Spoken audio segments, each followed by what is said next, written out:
Almighty God, by whom alone kings reign and princes decree justice, and from whom alone cometh all counsel, wisdom, and understanding, we, thine unworthy servants, here gathered together in thy name, do most humbly beseech thee to send down thy heavenly wisdom from above, to direct and guide us in all our consultations.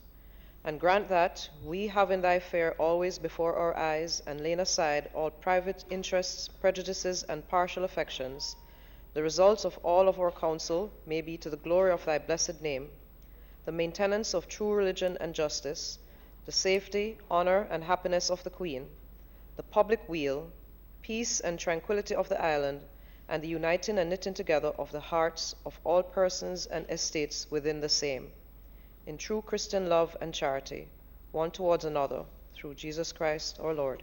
Amen.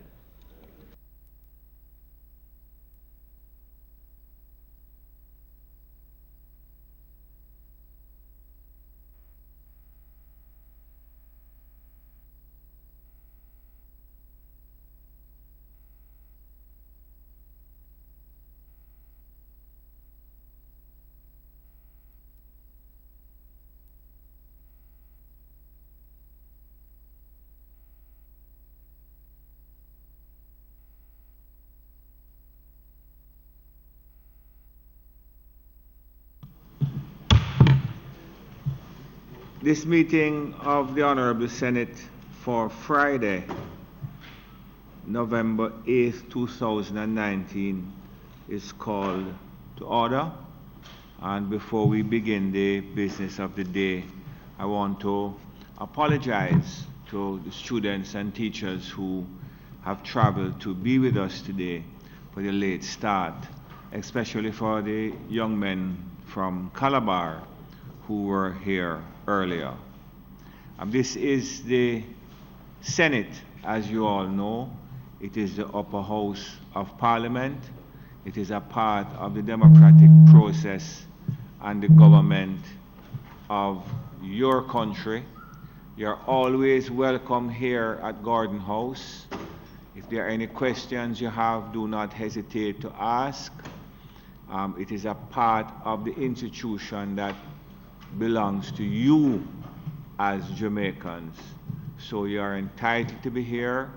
We encourage you to be here, observe, try to understand what is going on, and perhaps you yourself aspire to be a part of the process at some future time as a member of Parliament or as a member of the Senate. So I place on record, first of all, the welcome to young men, 45 students from Calabar High, who is accompanied by one teacher.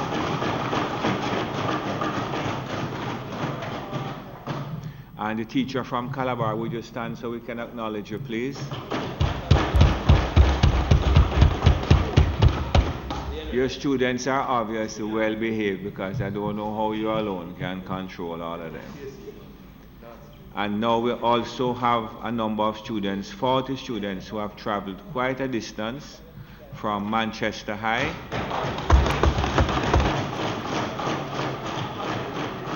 Along with, you have some people here from Mandeville, from Manchester, by the way. And could I ask your teachers to stand so we can acknowledge you as well? Okay.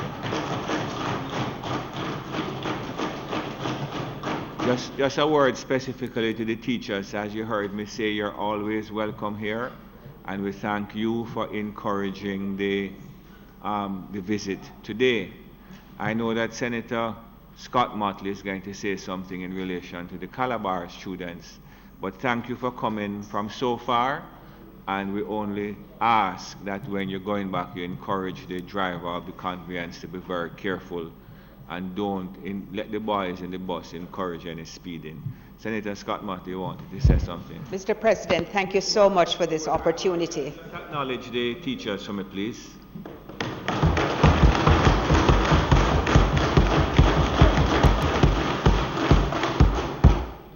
I acknowledge the presence of the students from Manchester and their teacher, but I want to especially acknowledge the presence of the students from Calabar and their teacher, Ms. Thompson.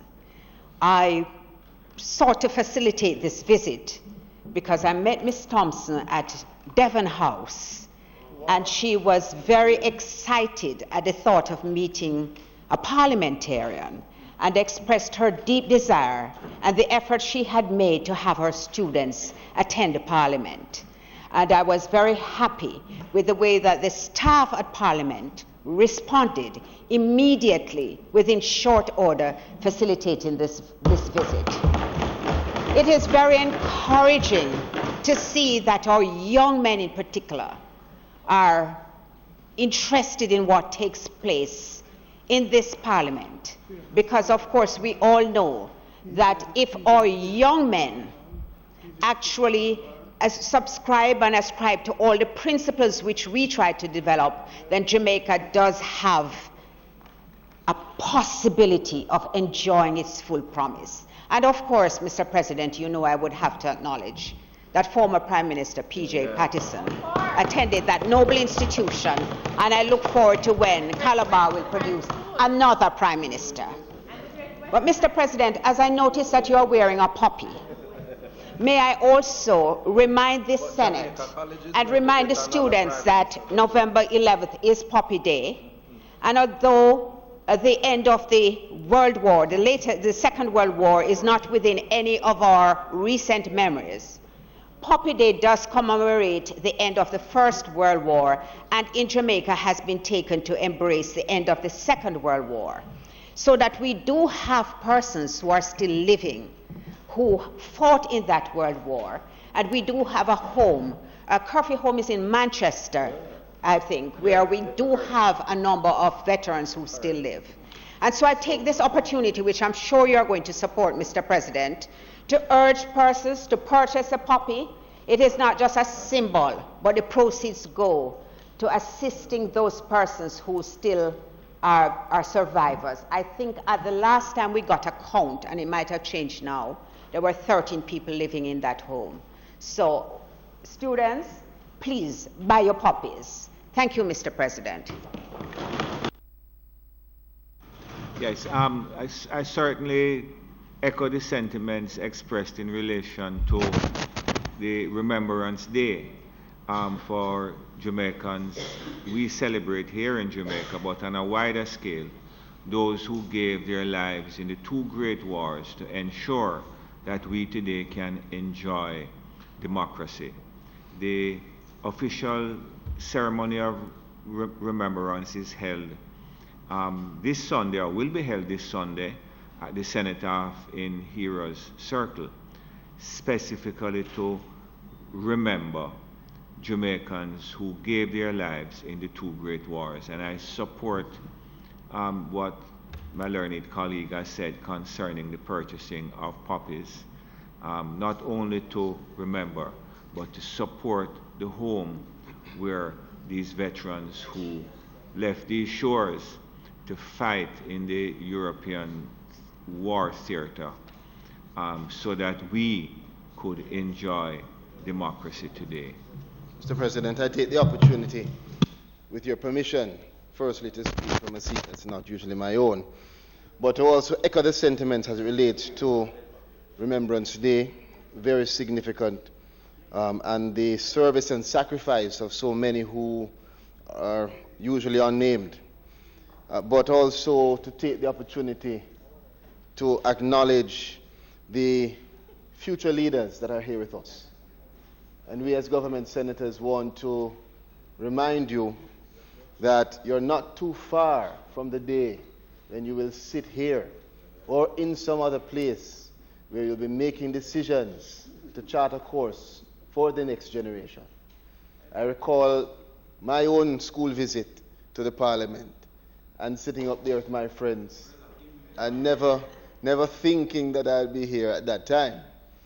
But this is a very good day, Mr. President, and we give him a bit. Yes, that's cool. Another great college, not the Kingston one, but for those particularly from Calabar, forgive me, from the great Red Hills Road, Mr. President, and also from our friends from Manchester, but specifically as I close, Mr. President, teachers, you may not hear it often enough, but the impact you have goes beyond education.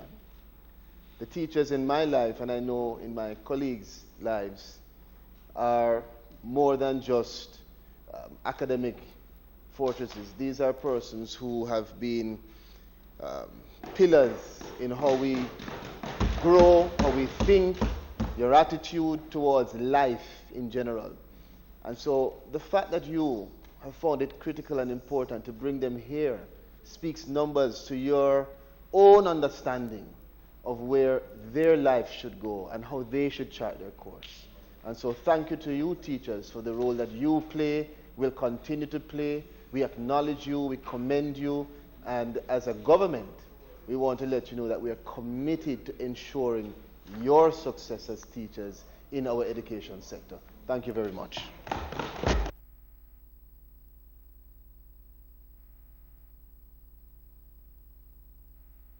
Statements by ministers. Announcements. Bills brought from the Honourable House of Representatives. Petitions. Papers. Reports from committees. Notices of motions given orally. Senator Brown, questions and answers to questions. Oh, I'm sorry. Mr. President. Senator Morrison. Thank you. Mr. President, I beg to give notice that at the next sitting of the Senate, I will move the following motion.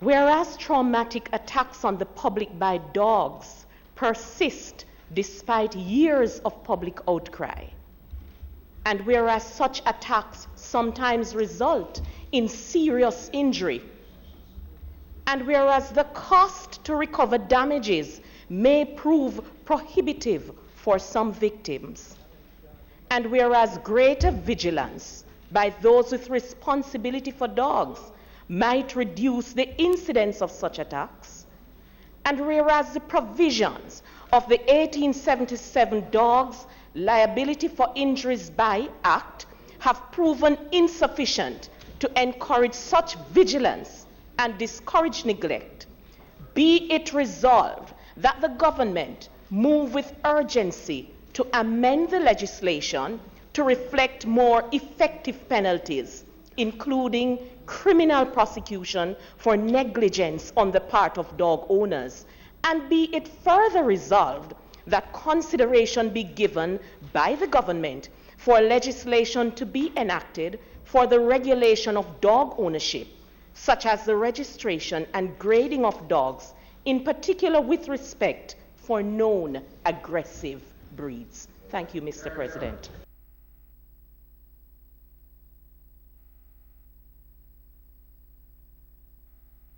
Thank you, Senator Morrison. Questions and answers to questions? Yes, President. Again, I ask, I know the ministers not only traveling but actually is in China. I wonder if there's any information in respect to the questions standing in my name that were due answers from last week. No, Mr. President, I'm not in a position to respond to those questions, but I'm certain that when the minister returns, she'll be able to give a very clear understanding of where they are. President, the standing order which we are required to follow demands 21 days. And what I'm hearing is that next week we may get a sense of where they are rather than get the answers. I think we need to urge that the government conforms with the standing order, which is what the 21 days notice is for. And I thank you, Senator Lambert Brown. Thank you, Senator Brown. Motions that may be made at the commencement of public business requiring notice. Motions relating to the sitting of the Senate. Motions for leave to introduce bills. The presentation of bills without the leave of the Senate first obtained. Public business. Minister. Mr. President, it is our intention today to treat with two matters.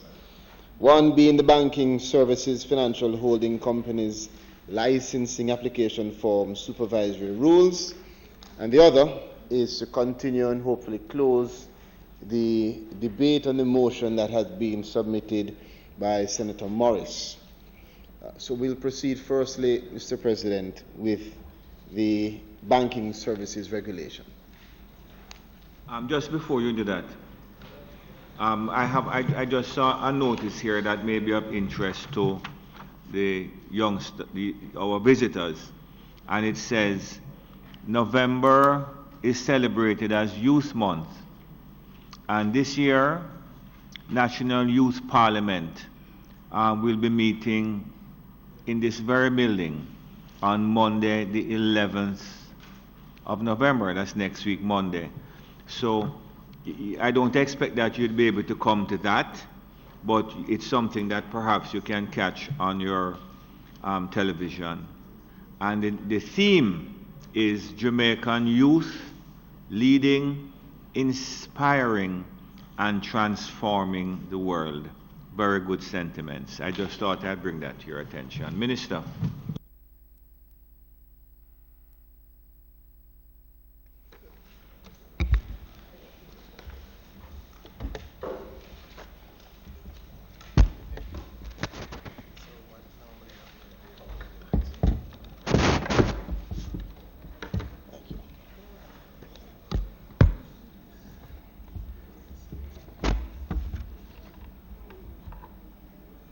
Mr. President, colleagues, I rise to introduce the Banking Services Financial Holding Company's licensing application form supervisory rules 2019.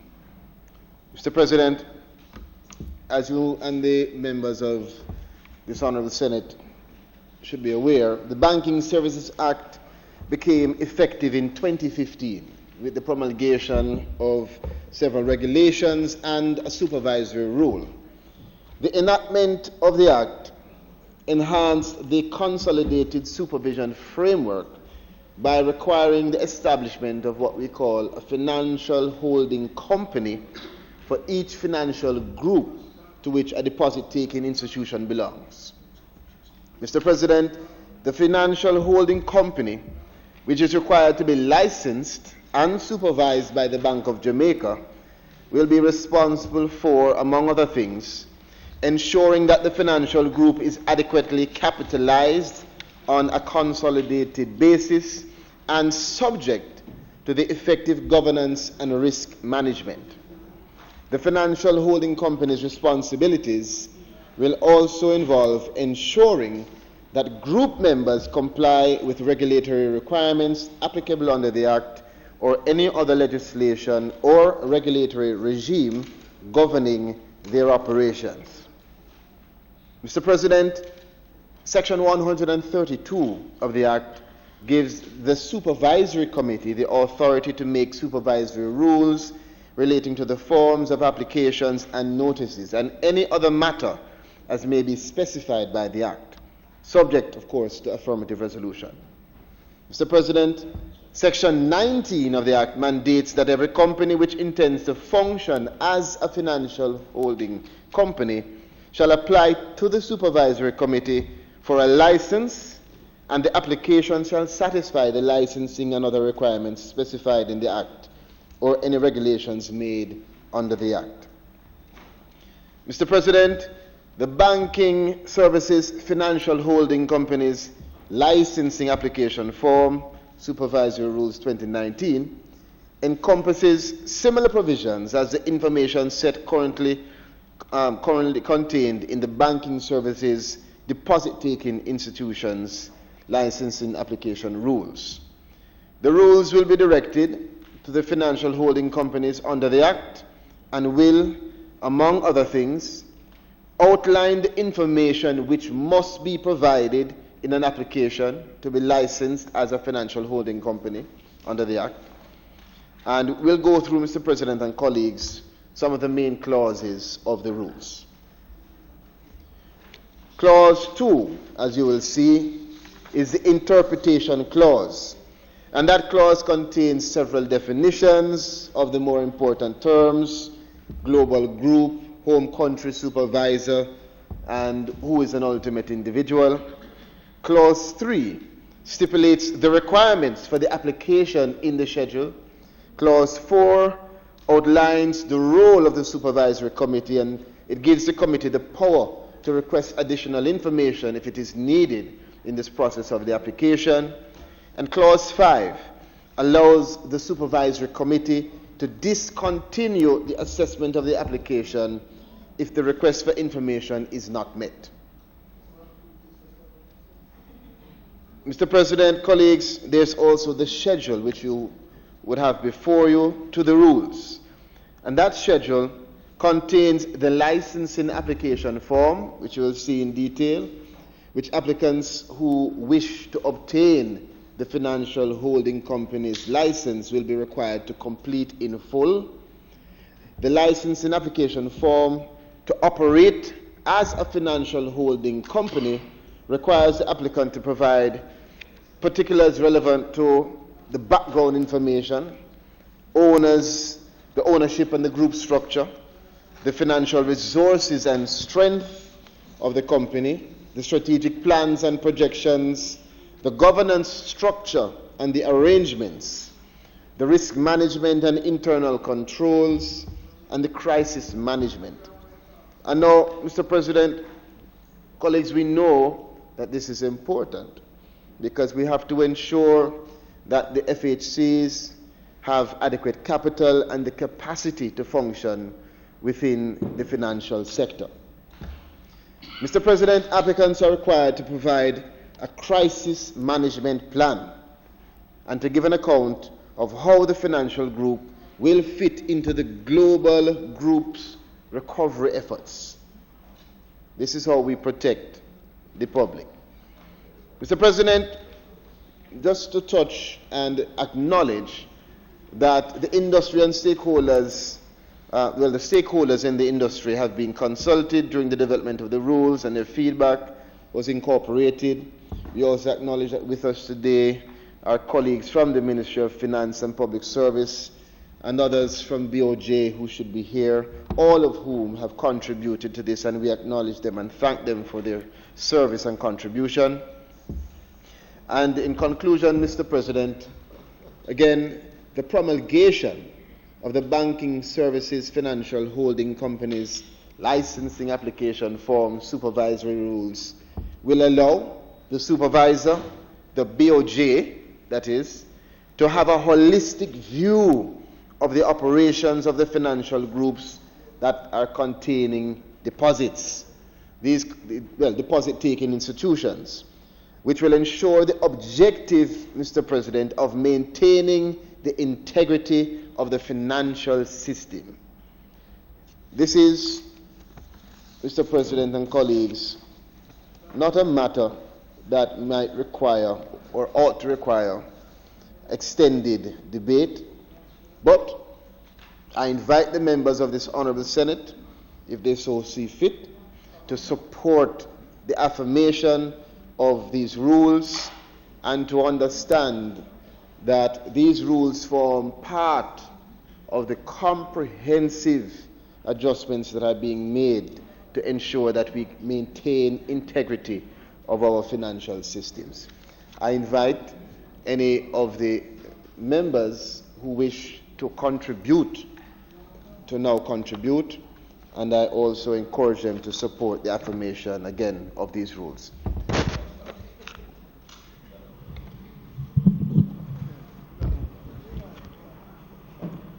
Thank you, Minister. Senator Scott Motley. Mr. President, I rise to indicate our support for these rules which are made under the Banking Services Act. There is general understanding between both sides of how important this matter is. I do not intend to present on it, but I will remind you, Mr. President, that I have two members who sat on the Joint Select Committee of which was established to look at the Bank of Jamaica legislation, and I have no doubt that they will have their own remarks, which of course we always welcome. For my own part, may I say that I am especially supportive of the need to have a crisis management plan, because in the context of the numerous financial meltdowns which we have had and those which are projected to come, I commend those who have included that.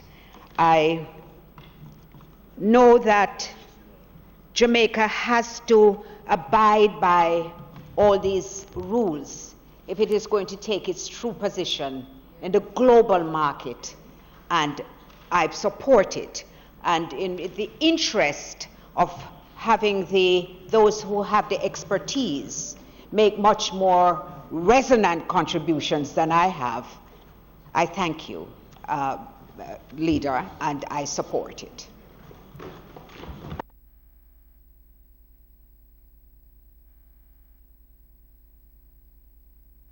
President.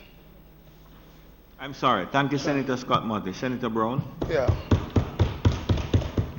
Like Senator Scott Motley, she's spoken on our behalf. We support the resolution and the new form.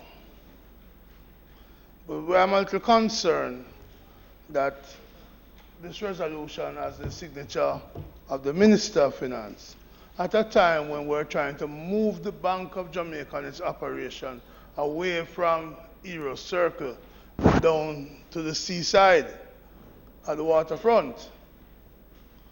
There was some urgency last year for the new act, BOJ Act, giving independence to the bank to come into being. Mr. President, the staff of this Parliament were required to work during weekends over in December last year because there was this urgency to get the bill passed. Senator Webby, I think you remember the committee, Senator Gill, Senator Orton, myself were members of that committee. We were required to work weekends. And I'm disappointed that since the last Joint Select Committee meeting in June, where we signed off on the recommendations and the amendments, we expected to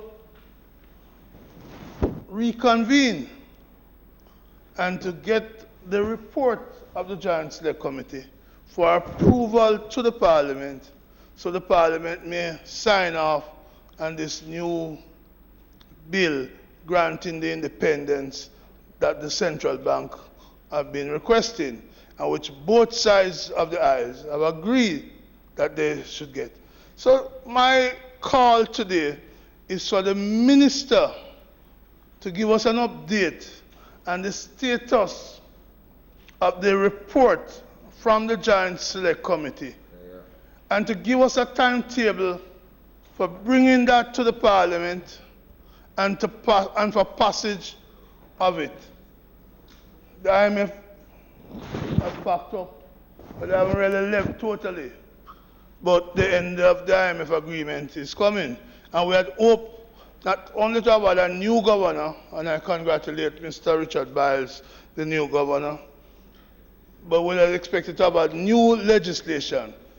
So maybe Senator Gale, my friend, may know more and could tell us when that new legislation is coming to when the report is coming to the Parliament, and when there's going to be discussion in the Parliament. So the country, I'm elevating, I see a step up over Rani today. Yeah. Right? I see a step up over Rani. So we really want the country to know from the minister how soon this independent Bank of Jamaica is going to be in place. It's very important, Mr. President, so that nobody will accuse the minister of being behind the 142 or thereabout dollar where we are now, historic low. But certainly let the bank take responsibility, Senator Hill, for that 142. It's getting closer to your precious 150. But I hope they never get to your 150. I hope they never get to your... Mr. President, as I say, my call is for the minister to indicate to the country where we are when the Joint Select Committee report will come to Parliament and when the bill will be debated in Parliament, so the people may very soon have an independent central bank. May it please you, sir.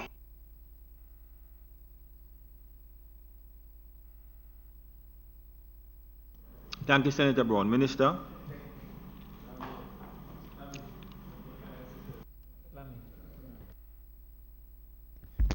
Mr. President, let me thank then Mr. Senator Brown for his always riveting remarks and submissions. And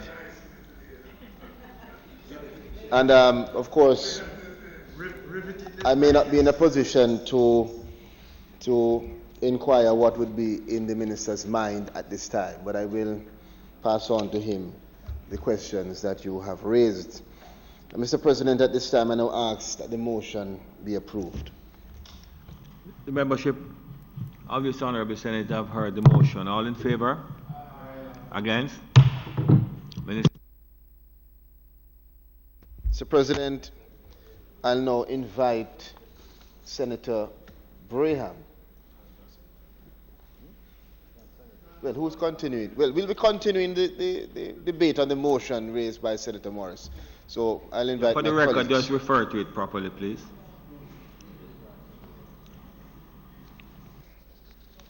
I crave your indulgence, Mr. President. What's the proper word?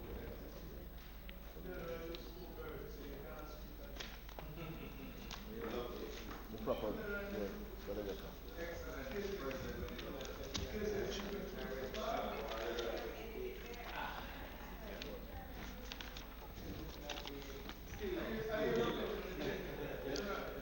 Mr. President, we will continue debate on the motion raised by Senator Morris as it relates to the Houses of Parliament of Jamaica and the implementation,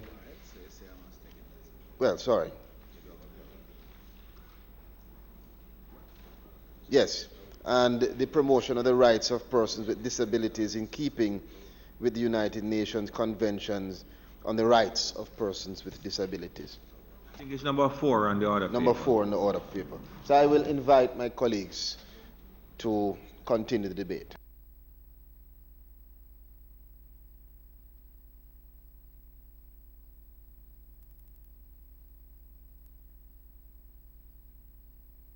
Thank you, Minister.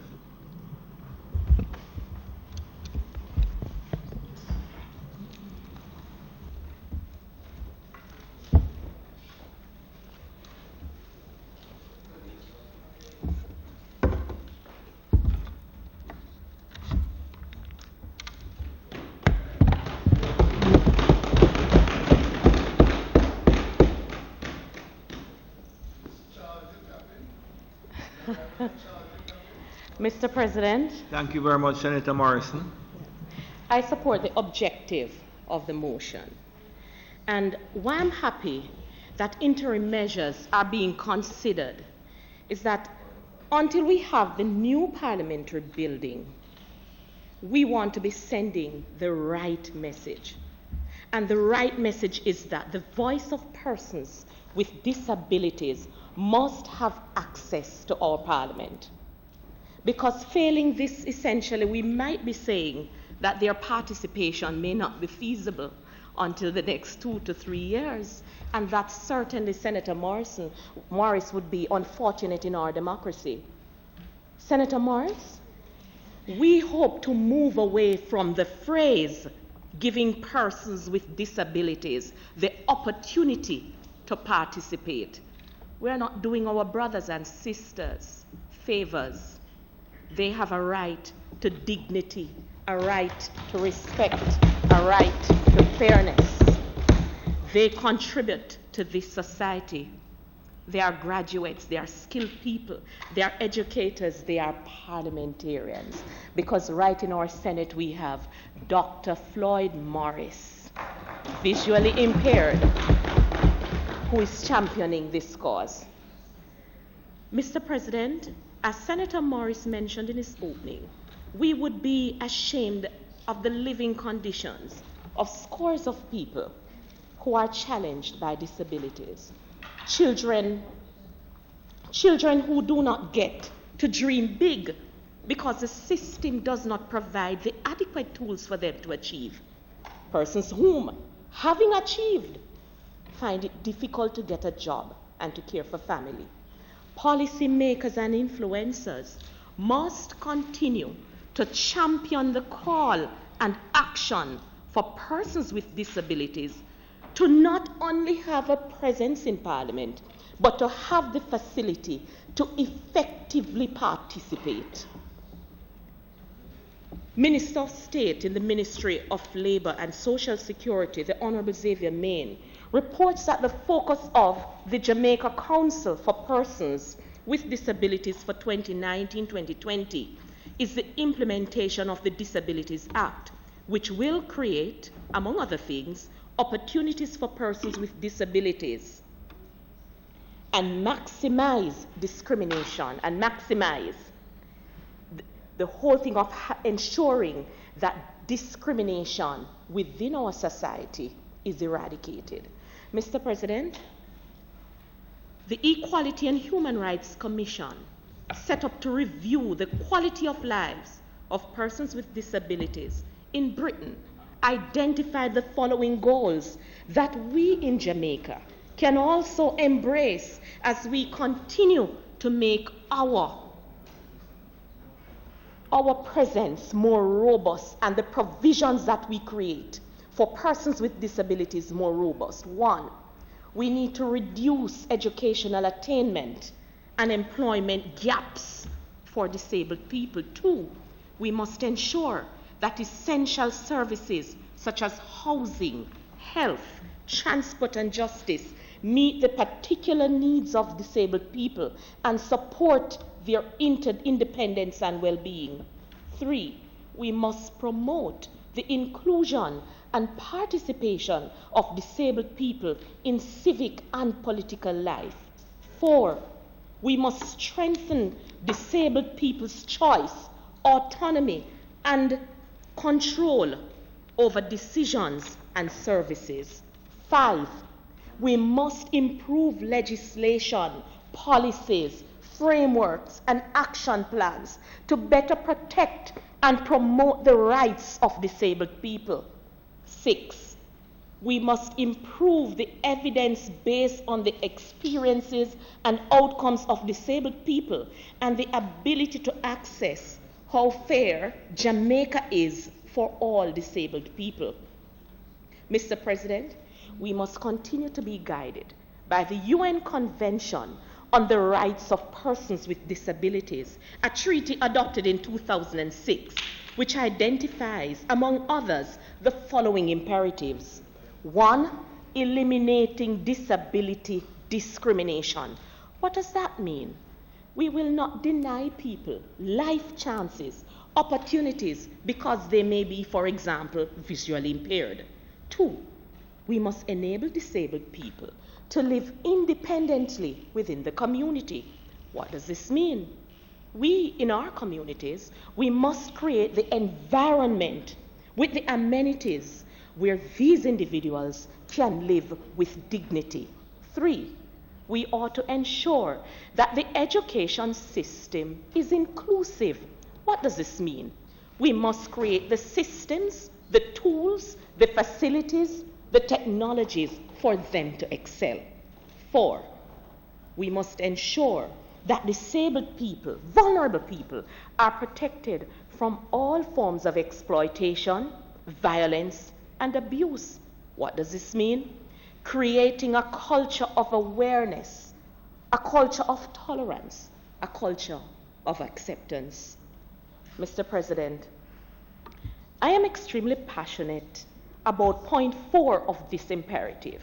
And let me repeat point 4 being ensuring that disabled people, vulnerable people, are protected from all forms of exploitation, violence, and abuse.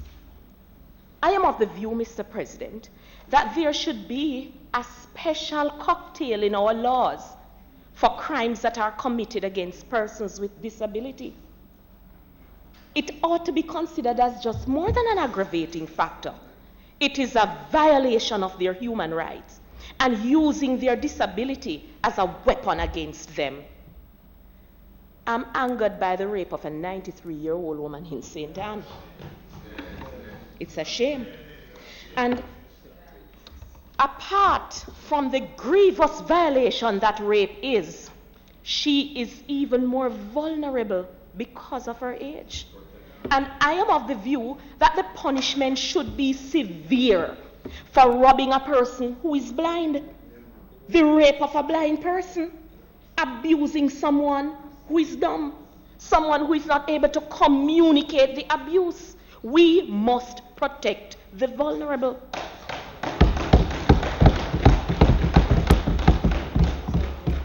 Mr. President, this motion calls for us to look at our culture and how we treat persons with disabilities.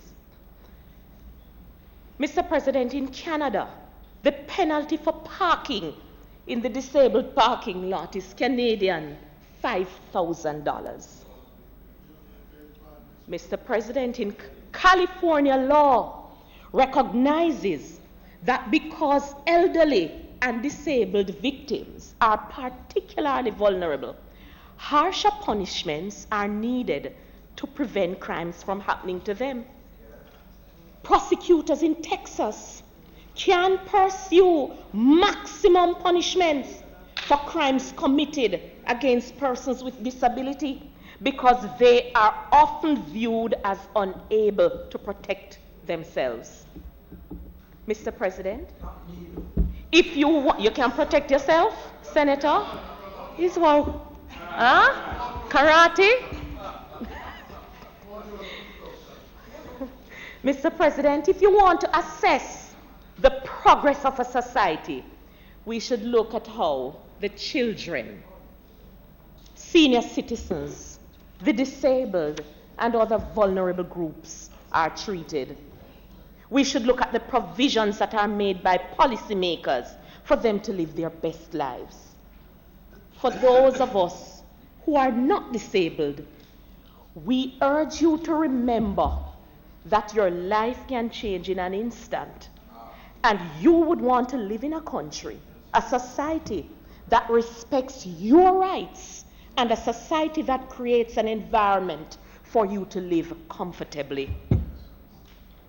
It is the aim of this government, Mr. President, to be fair to all citizens. Lack of access to persons with disabilities in the workplace, in service-oriented institutions, in places of recreation, is a form of violence. We would have, by way of not providing the proper facilities, denied them the opportunity to have a voice and to live. Providing facility should not be an option, it is an imperative. Provisions for persons with disabilities cannot be peripheral in our planning, in our building, in our education, in our services. It must be deliberate as we work towards a common future for all. That is progress, that is prosperity, and that is inclusion We are looking with anticipation towards the new parliamentary building. Senator Briam will tell us more about that, where the design and facilities will recognize the needs of persons with disabilities. I am happy that interim measures are being considered to improve this parliament so that persons with disabilities can effectively participate. We hope to do the same in our schools, in the workplace, in the shopping areas, in service-oriented spaces, in places of recreation. Enable persons with disabilities to live rewarding lives. That's a part of our purpose here as legislators and as policymakers. I'm pleased to support the objective of your motion, Senator Morris. Thank you, Mr. President.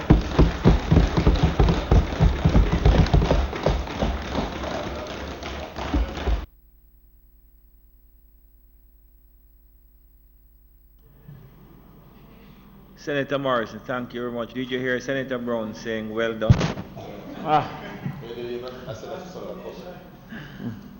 Thank you, Senator Morrison. Senator Crawford. Thank you, Mr. President. And before I begin, I'd also like to welcome the students from my #1 rival school, Calabar, as I... Judges? Oh man, we never care much about judges, but when we lose to Calabar, it hurts. Exactly. Against judges, we say next year we get them back. We get them in Europa Cup, yeah. But Calabar are worthy adversaries, and we always prepare ourselves for any activity with Calabar indeed. And of course to the students from Manchester. Yeah, the best parish, you say. All right, well, I'll accept. Welcome as well. Mr. President, the ultimate measure of a society is how it treats the vulnerable. And that group includes the disabled, it includes children, it includes the elderly. And so therefore, the real measure of a society, the dignity, the commitment of a society, is found in how we approach treating these vulnerable individuals. In fact, Mr. President, it is said that the ultimate state of existence of any society is within interdependence, where you can depend on I and I can depend on you. And that interdependence can only be achieved by initial transition from dependence to independence. It therefore is the role of our society to create policies, practices, and actions to ensure that our people move from dependence to independence. It is therefore unfortunate that there are within our society today many issues and activities, circumstances that cause for persons able to be independent to act in ways of dependence. Not having the proper methods for crossing the street asks for someone who is blind to depend on others to help them to cross. Not having the proper ways to get from level 1 to level 2 asks for a person who is in a wheelchair to depend on someone to have them help up the stairs.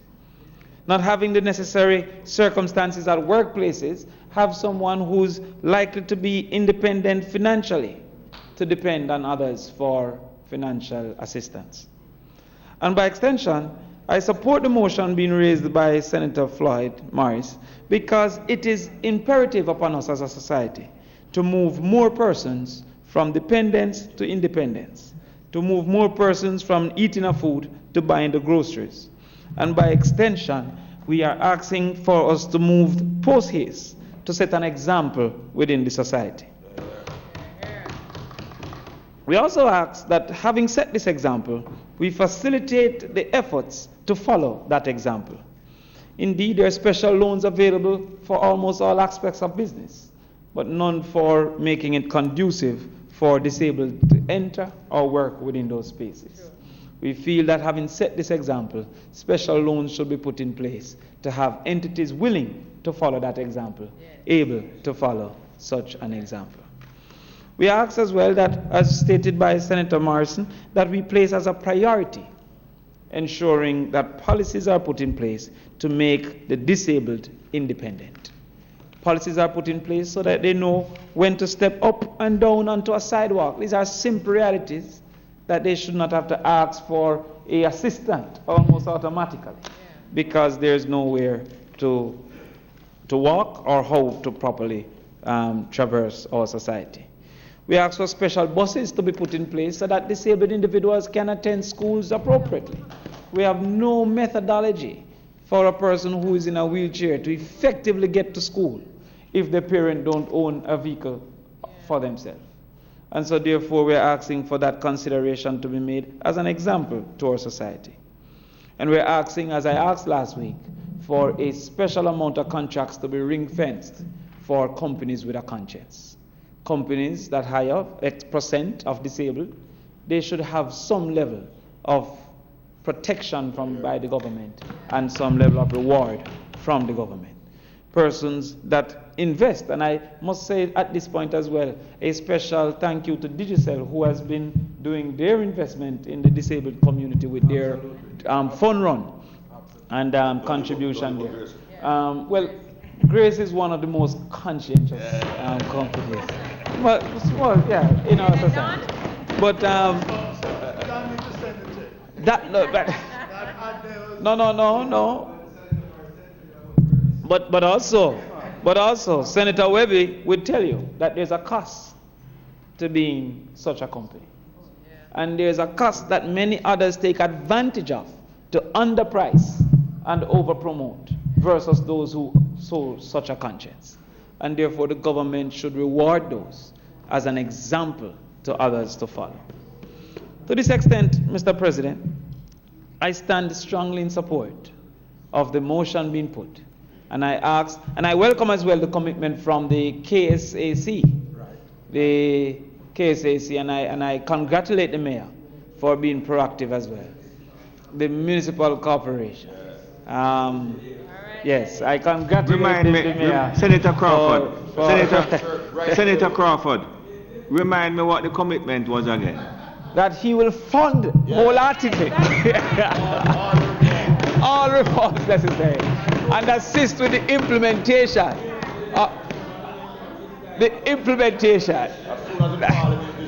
As soon as this one. No. But taking responsibility for such is you're representing today, and he's a Calabar past student. But taking responsibility for these things is equally an example. Taking responsibility in our community, taking responsibility in our parliament, taking responsibility in our companies to move towards such implementation is a wonderful example. I thank the Senate for the direction we're going, and I thank Senator Morris for moving this motion to move more persons from dependence to independence. Thank you.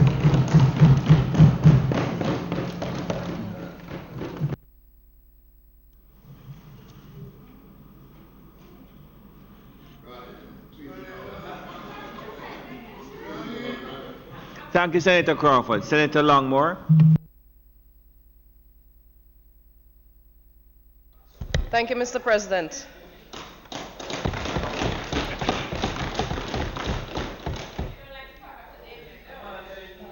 Mr. President, let me add my voice of welcome to the students and the teachers who are here with us. Always happy to have you. I rise to add my voice to this very critical debate, the revisions of the Disabilities Act. Mr. President, my very capable colleagues have in their own way, heralded by Senator Dr. Morris, indicated the very great need for inclusivity and equity with respect to the persons who are otherwise enabled. I tend to refer to persons that we typically refer to as disabled. I refer to them as otherwise enabled because more and more we recognize that these persons are quite capable, perhaps not in ways that we recognize traditionally, and it is a task for us to enhance and enable such persons. I am taking this opportunity, Mr. President, to bring attention to a group of persons who we oftentimes overlook as requiring special consideration in their engagements in their daily lives. These are the persons who are mentally affected and whose functioning can be significantly impaired by their condition. As a psychiatrist, this issue is near and dear to me, and so I cannot make this debate pass without taking this opportunity to recognize the need for us to recognize that persons who are mentally affected are as entitled to their human rights as each and every single one of us. The stigma and discrimination faced by the mentally ill is known to us all, but sometimes it can be so subtle that you don't even realize it. Persons who are mentally ill are faced with stigma amongst their own family members, where they are sometimes projected as being lazy or weak. That results in a lack of care for them, or persons being willing to seek the care that they need that could be very easily available, but just not wanting to seem as if you're affiliated with someone who is mentally ill stops that action. You have persons who are, it is projected that they're possessed by evil spirits. And instead of taking them to the doctor, they're taken to an obia man or obia woman. Many times on our wards, on famous Ward 21, families actually come and sign out their families who are now being admitted for treatment to take them to the obia man because they don't understand and recognize the need for this formal treatment. Yes? A lot of times persons are ended up being homeless because of this affiliation. We have a situation at Bellevue Hospital now where of the over 500, almost 538 inmates, persons that are there, almost 3/4 of that are persons who have been abandoned by their family. They are stable enough to go home, but they have nowhere to go because their families have just left them there. And this situation must be addressed. As I'm speaking, there is a review that is undergoing in terms of how we can change that Bellevue situation to make that facility more effective in actually returning persons into viable lives. Mr. President,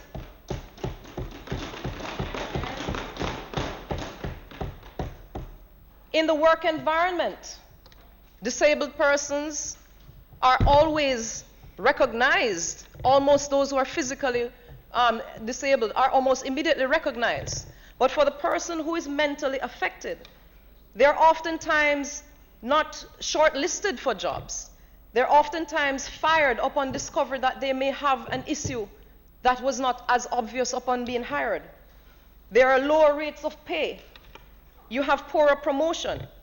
And oftentimes they're actually challenged as to whether or not they should disclose their condition, actually limiting the resources that could be available to them in treating said condition.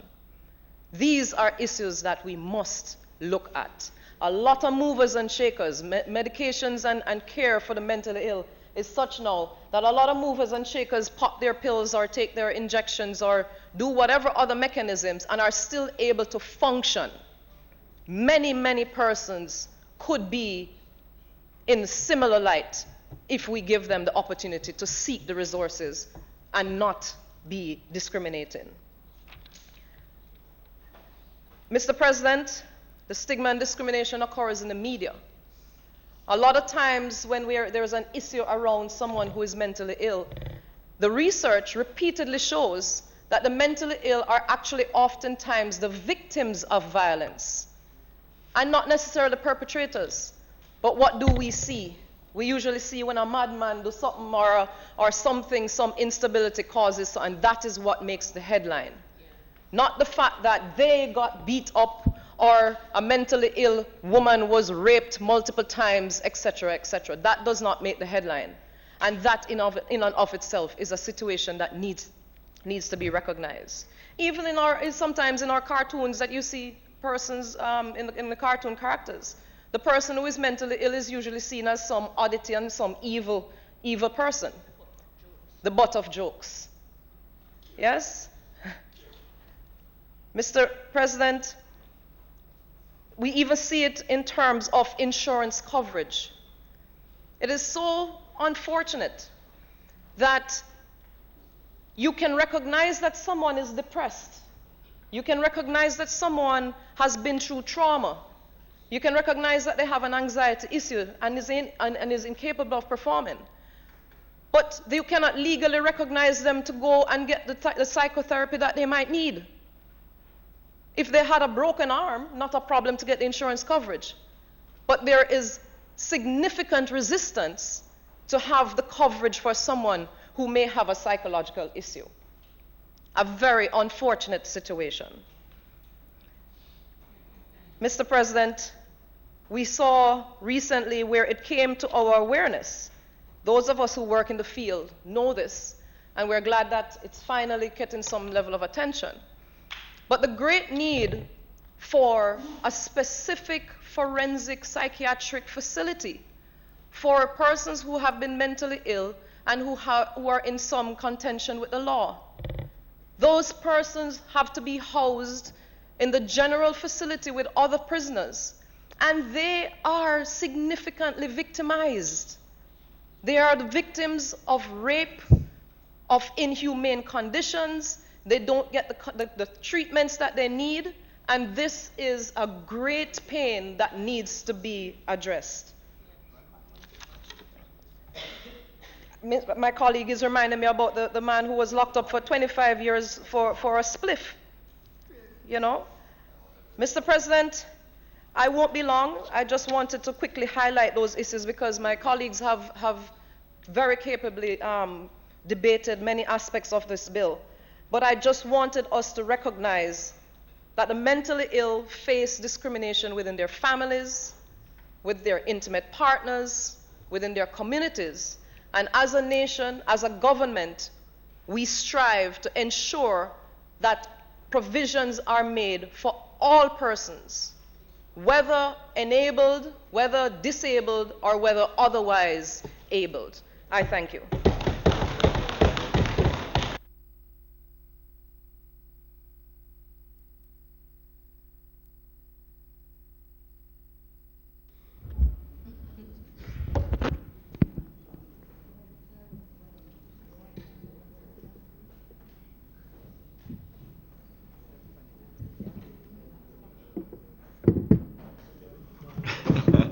Thank you very much, Senator Dr. Longmore.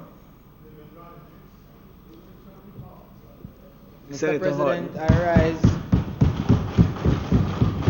to support my colleague's motion on the Disability Act. In 2013, I went to Trinidad and Tobago on a monetary policy mission. Upon arriving there, we had our conference, but we got a tour of critical aspects of their economy.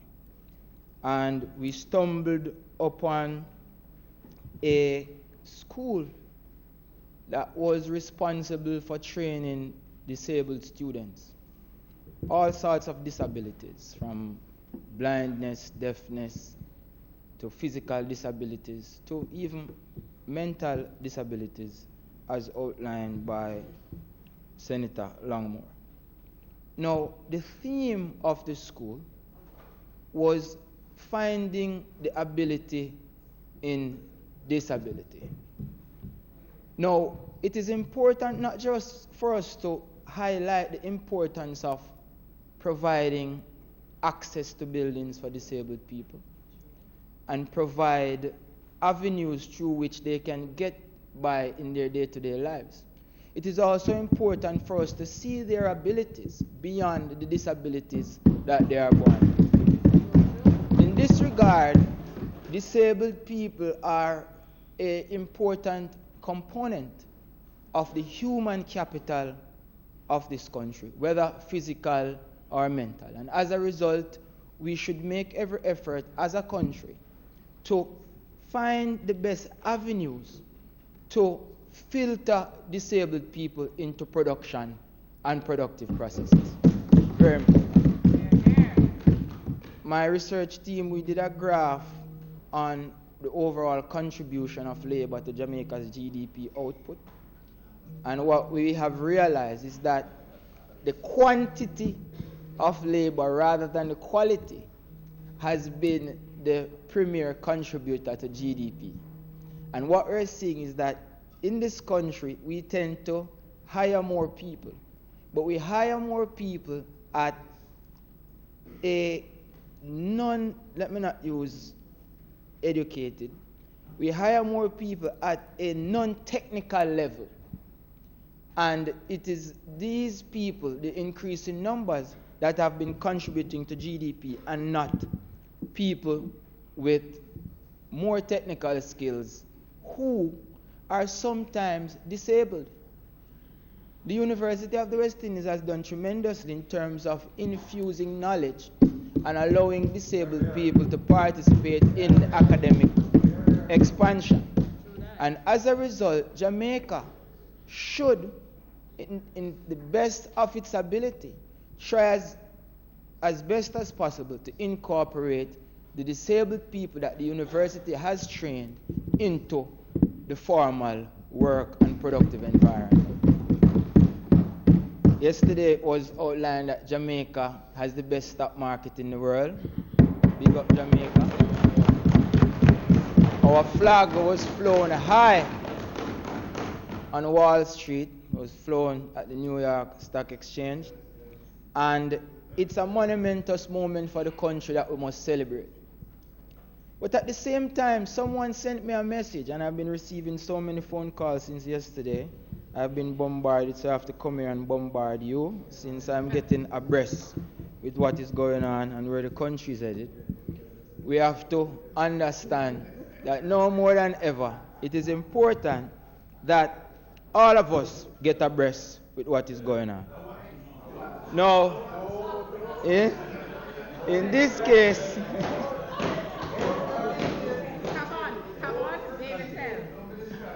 in this case, we're seeing on one hand where the Jamaican economy is performing well in terms of stocks and bonds, but we are performing poorly as it relates to our exchange rate. The recent report by the Survey of Living Conditions also showed that poverty has increased over those years that our stock market has been performing well. So, Mr. Speaker, we can look at the Jamaican economy also as disabled. So we don't only look at disabled individuals. We also have a disabled country. And what do I mean? Many people are curious as to why the Jamaican economy has the best stock exchange, but the exchange rate is the worst we've seen it. Poverty is the worst we've seen it. And other economic variables has not been performing as efficiently as we would want them to. Now in this case, what we're seeing is that the stock exchange has two components, a financial aspect and a manufacturing aspect. Now what we are realizing is that when we invest abroad, because disabled people do invest as well, when we invest abroad, we purchase foreign currency. Our manufacturers also purchase foreign currency, and this contributes to the demand for the US dollar. Jamaica currently imports 4 times more than it exports, and until we can bridge this gap, we won't only have to think about disabled individuals. My point exactly. Mr. Speaker, Mr. President, there's much work to be done in this country. And as long as we do not take production and productivity seriously, and as long as we do not use our disabled people to the best of their ability, then the country will forever also be disabled as well. Thank you.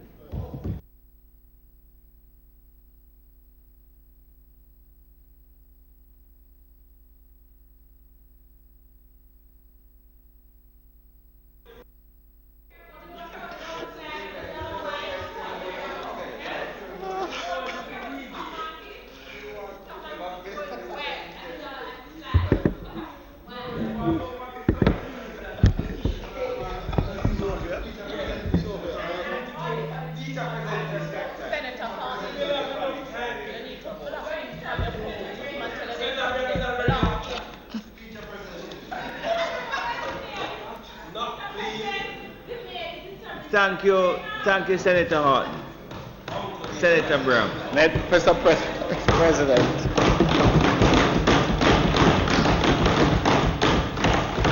I have been. For those of you who don't know, this is Senator Crawford's uncle, So, you hear from the nephew. Listen to the uncle now. Well, I don't know if that is quite parliamentary, Mr. President. You have to try and keep abreast of what is going on in the Senate.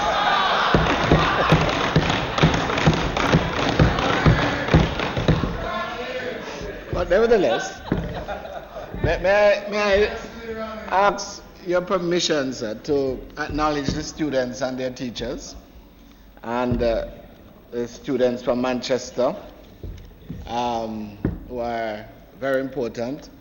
But it gives me, Mr. President, a little bit of opportunity to note the contribution of single-sex schools, particularly the male version, in the sense that you have Calabar, and of course, preeminent among the group is Kingston College. But, but I just want to quickly say that these schools, male schools, Calabar, KC, Cornwall, and so on, they are providing a significant contribution to the society. I don't think the society will recognize it sufficiently. Having regard to the issues that we are having with our males, this is a significant place to ensure that young men are brought up and are released in our society productively. And so I would like to acknowledge Calabar today. I mean, even if one of the rare occasions, but I acknowledge them for their efforts. And the other schools of similar nature. I don't want to call their names again, the boys' schools. There are not many of them, Mr. President, and they are not often appreciated as they should be. Of course. And of course, I will also specifically mention Manchester, which is not a boys' school, but is a significant institution in this country. And then, as a matter of theology, Dr. Longmore did make a few comments about people taking their people off to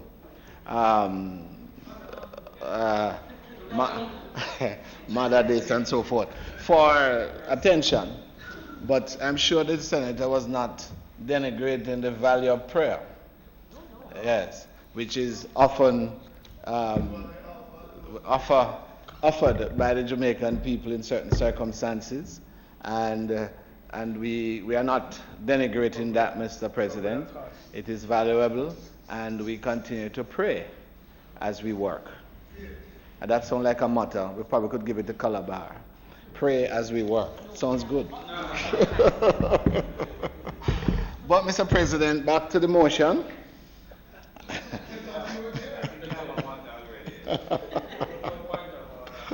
Back to the motion, Mr. President. I am in a very unique position because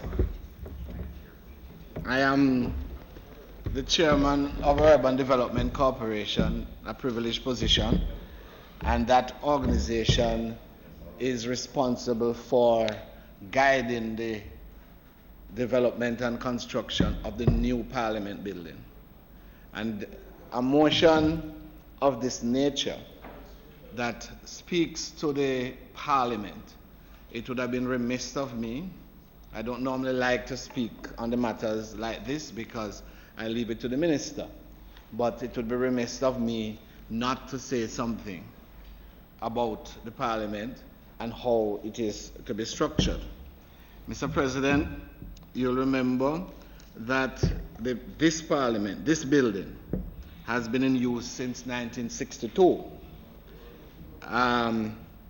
It was meant, Mr. President, to be temporary, as the location was earmarked at the time for what was known as the Kingston and St. Andrew Corporation. It doesn't exist anymore, so I don't know whether they would still be interested in the building. But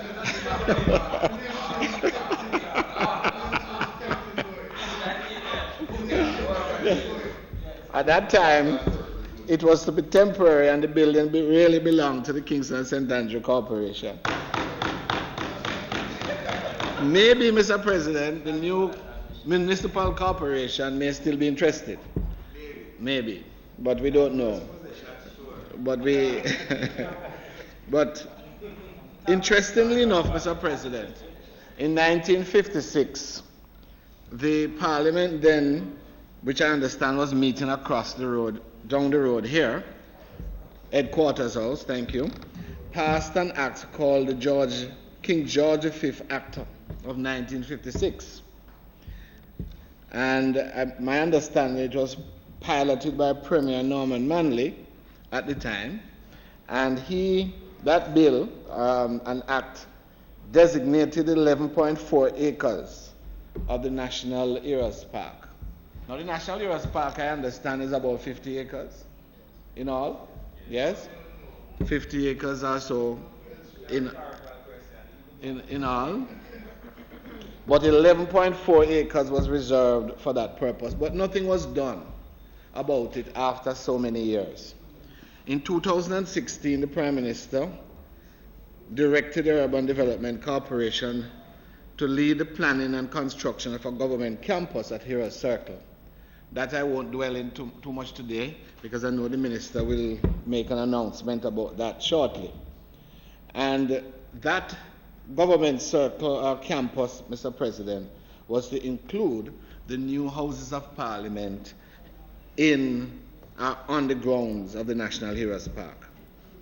The government at that time took a very novel methodology to develop the Parliament, because the concept is that the government campus may be developed through some sort of joint venture, PPP, and so on.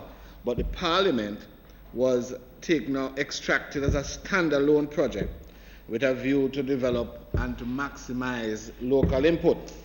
And so, for the first time in my own lifetime, a design competition was commissioned, if I may call it that, and open to all Jamaican architects, whether they were in Jamaica or abroad, to be involved in this process, Mr. President.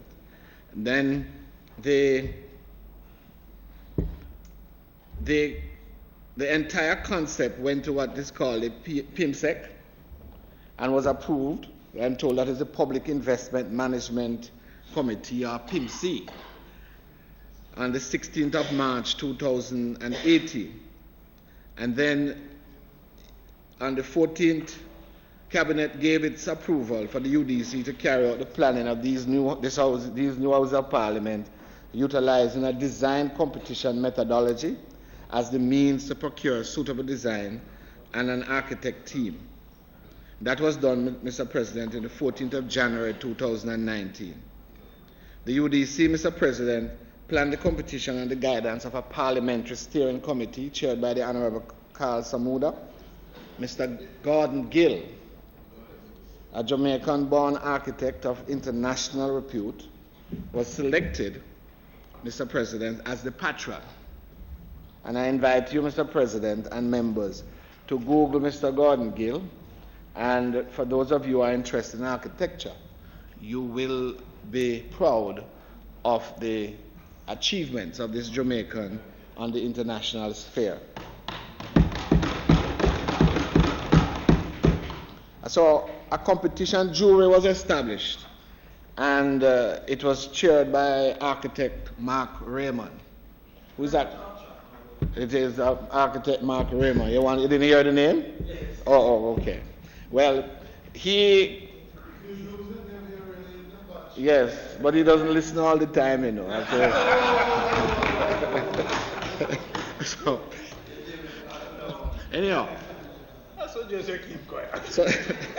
there was a committee set up called the jury, Mr. President, website set up and so on, so that the public would be made aware of what was happening, terms of reference established, approved by the Attorney General's Department, and then the competition was launched for the design, Mr. President, at the National Heroes Park on the 17th of May 2018. And there was a 10-month duration for persons to submit their applications and participation in the competition. And Mr. President, there were 24 entries for comprising Jamaican teams from Jamaica and outside of Jamaica. And then the jury shortlisted that, Mr. President, to 5. And later on, the competition was concluded on the 27th of March 2019 at an event held at the National Heroes Park, where the winning team was announced by the Prime Minister. The winning design, Mr. President, is entitled Out of Many, One People. Was created by Design Collaborative, a firm led by architect Evan Williams. And Mr. President, the design, from those of you who look at the drawings or the facade outside in the lobby, will see that it consists of prominent cross columns reminiscent of the National Arena.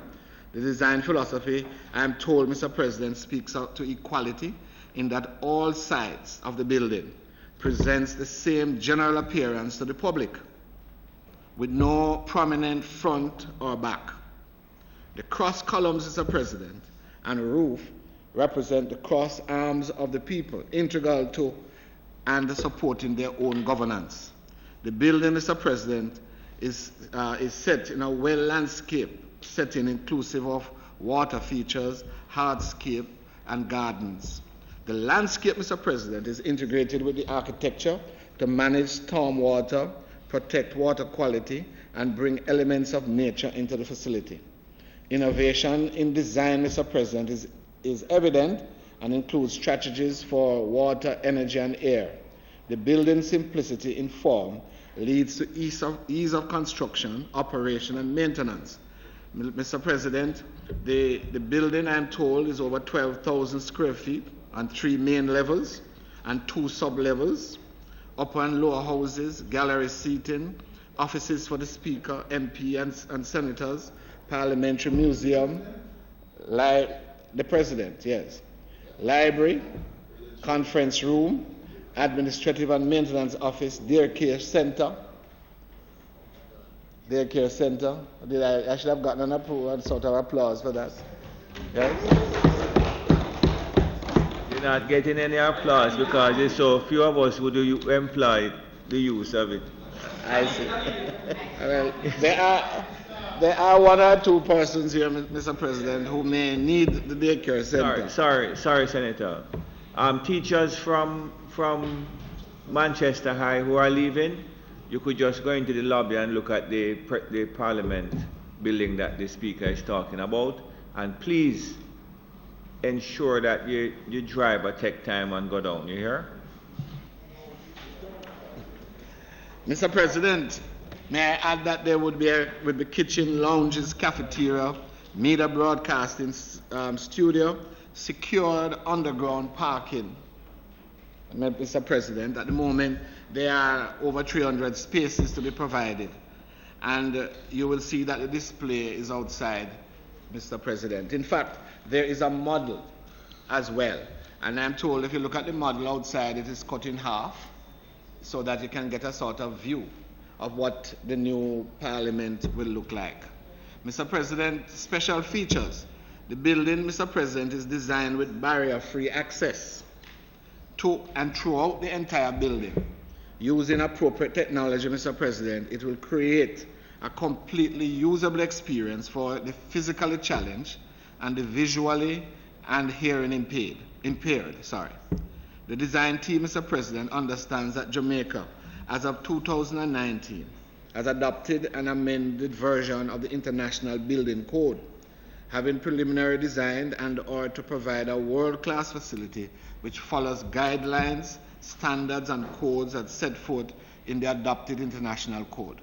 The IBC, Mr. President, defines and references the provisions required for accessibility for individuals with disabilities, which applies to sites, buildings, structures, facilities, elements, and space. Mr. President, the project will therefore include special provisions for site arrival points, accessible entrances and parking spaces, vertical access with ramps and elevators fitted with assistive listening, and touch systems, designated or wheelchair access and spaces throughout, public address system. And in terms of the wheelchair access, Mr. President, you will note in the model that there are wheelchair spaces, if I may call it that, in the Parliament on the floor itself, along with the gallery. And those are prominently set out in the model. And so in the service storage facilities, family or assisted toilet rooms with designated accessible toilets and lavatories, and signage indicating the special accessible provisions. And so, Mr. President, I think that is very important, that this building is not just being constructed without taking our entire population into account. And I think that is significant, and there has been a great effort to ensure compliance. Then, Mr. President, in terms of green technology, we are told, Mr. President, that the architects are in leadership in energy and environment design, that is to say LEED certified, and the buildings, Mr. President, would be aligned to the LEED gold standard.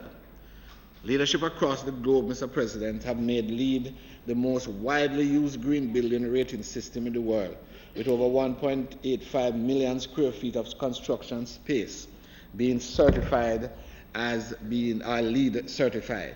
And our building will probably be one of the few in the Caribbean that would be so declared as LEED certified. That requires effort, Mr. President, and I think that is a significant development in terms of Jamaica, the Parliament, leading by example.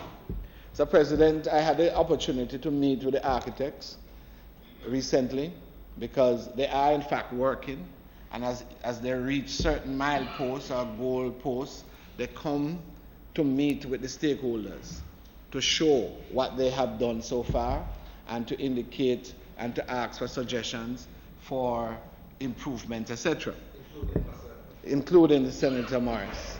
And that is significant, because Senator Morris has been tremendous in terms of providing ideas which have been accepted. But I was also impressed, Mr. President, by the fact that they, as a part of their team, are environmental architects, and their job is to ensure that when the Parliament is built, the rest of the park, National Heroes Park, would be a beautiful sight to behold. Indeed, Mr. President, the plan is to start planting the trees from now. Yes. And the government, you will recall, had announced that 2 or 3 million trees will be, 2 million?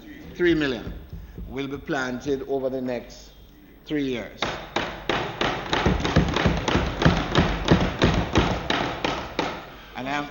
No, that's not fruit trees. That's for the Ministry of Agriculture. I am pleased to say, Mr. President, that the UDC has in fact offered significant parts of this conservation property for the purpose of the tree planting. But more importantly, there is at this time being contemplated that the National Heroes Park itself will have 750 or more trees, shrubs, and so on throughout the park. And the plan is, Mr. President, is to establish a nursery from now, so that when the time comes, they can be just transplanted from the grounds and to be set up in the facility. That, Mr. President, to my mind, is significant forward planning. Mr. President, I just want to quickly tell you that since the design competition ended, the agreement has been signed with the architects, that's the design collaboratives, and the Ministry of Economic Growth on the 30th of July 2019, and they have been working officially since August 7th. and the work to include the Parliament building, outfitting with an external work, services, and landscape for the National Heroes Park. The architect, Mr. President, conduct programming workshop series over period July 22nd to 25th, 2019, with various stakeholders, including Senator Morris, on accessibility requirements, representatives from Parliament, staff, and administration, the Jamaica Constabulary Force, the Jamaica Defence Force, National Works Agency, Kingston and St. Andrew Municipal Corporation, National Water Commission, National Solid Waste Authority, eGov, Public Broadcasting Corporation, and to just to name a few. Architects, Mr. President, have already submitted program verification document on 30th of August for review as scheduled. A series of verification meetings were subsequently conducted over the period September 4 to 6, 2019 to further confirm the project space requirements. Design Collaborative, Mr. President, subsequently revised the submittal, and Mr. President, it was reviewed during the period in September, the latter part of September. And then a design environment impact assessment inception report, a preliminary traffic report, topography survey, geotechnical studies, culminated, Mr. President, in schematic designs, which were presented on the 25th of October 2019. And Mr. President, I understand that when you read schematic design, because I am no great builder, and I won't tell you how certain building went on in certain places, but when you read schematic design, that we are advanced in the process, Mr. President, because since the schematic designs were presented, they returned to Jamaica again in October to meet with the stakeholders and to solicit feedback. And the next stage is what is called design development. And so, Mr. President, to date, the project design team is on schedule and on budget, and it is scheduled to be completed, Mr. President, the drawings and documentation by June 2020. And subject to cabinet approval and of this, Mr. President, shortly thereafter, we expect to be in a position to commence construction. Mr. President, it is for me to commend and thank all those who have been participating in what, Mr. President, in the professional field is an exciting development. The architects, the planners, and so on, and other support staff, communication staff, the UDC staff, the staff of the Ministry of Economic Growth, led by the Permanent Secretary. Mr. President, speaking personally for myself, it is not likely that I will be one of those benefiting from the Parliament, but I look forward to a Parliament where, when the young people, children, travel from various parts of Kingston or the country, they will seek it out as a place to visit. They will be able to go to the library and the museum that will be in the Parliament itself. Mr. President, they will be able to take selfies. I'm still trying to take one myself without success, but it is an easy thing for younger people to take these selfies, and they will send it all around the world. It might even become a tourist attraction. Mr. President, it will be a significant building. It not only will it be user-friendly for the purposes of meeting with in Parliament, the staff from the various ministries, assisting ministers and other members, that it will be seamless. The technology, Mr. President, to assist members in the Parliament, my understanding would be first rate. But I, Mr. President, is looking and waiting for that time when the people of Jamaica can say, pass and look with pride, look at this building and say, that is our Parliament building. And that, to me, Mr. President, appears to be just on the horizon. And that's a wonderful thing. And so, Mr. President, time flies. Time flies. As your quint, you know, it has in the twinkling of an eye. Yes? But you have to fight, you know. Yes, we know that certain things are difficult in terms of getting things done. But if you, should I say, war it, you may have a bit of progress.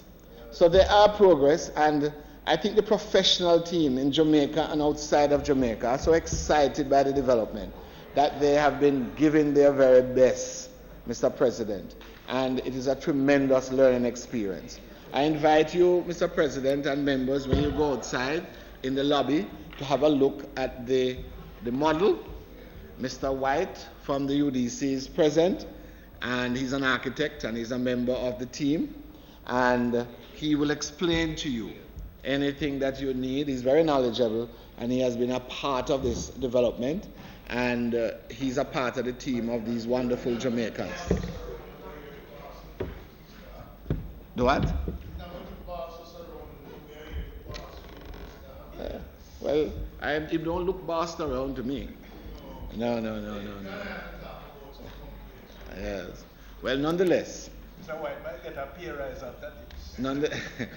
Nonetheless, I invite you to have a look, and then Mr. White would give you any assistance that you may have.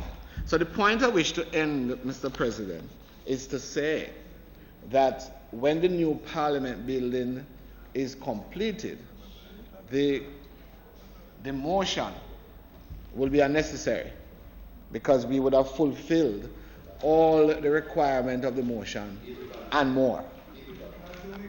And more. And more. But you're not to be so skeptical, you know. You need to be more. You need to be more hopeful. You're not to be so pessimistic.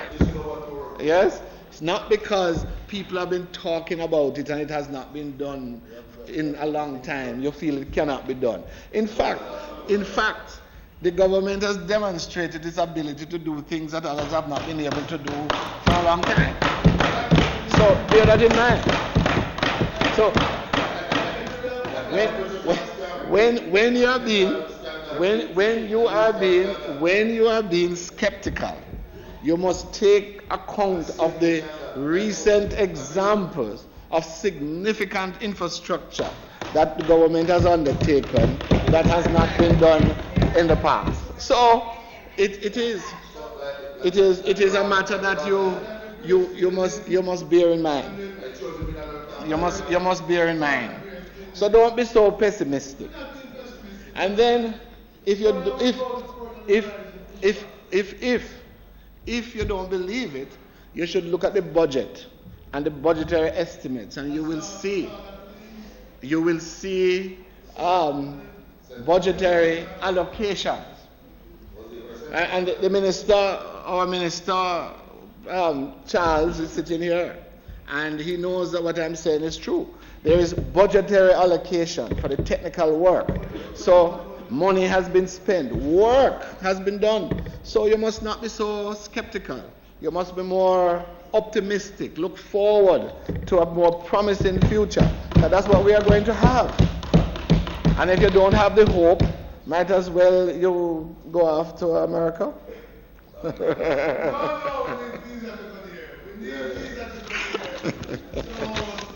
There you have it.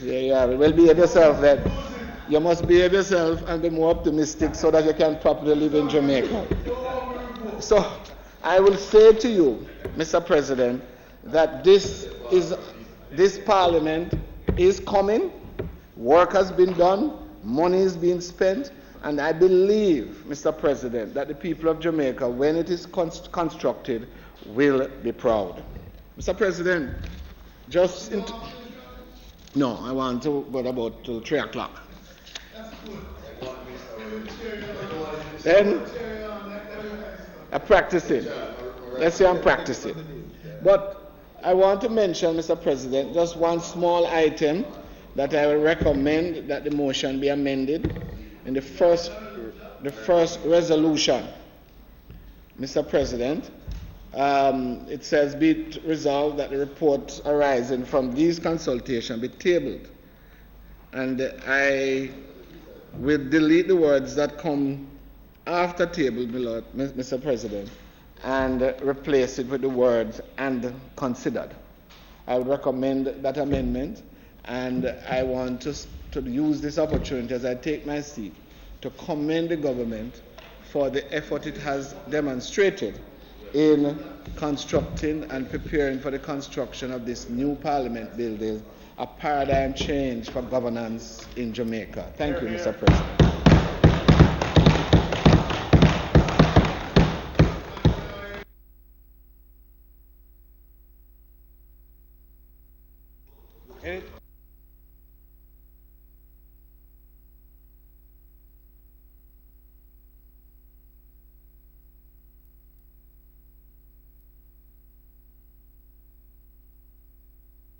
Sorry, Senator Morris, that will be sent to you by email. It's a definition of official publication here. Okay, thanks. That was Senator Brown.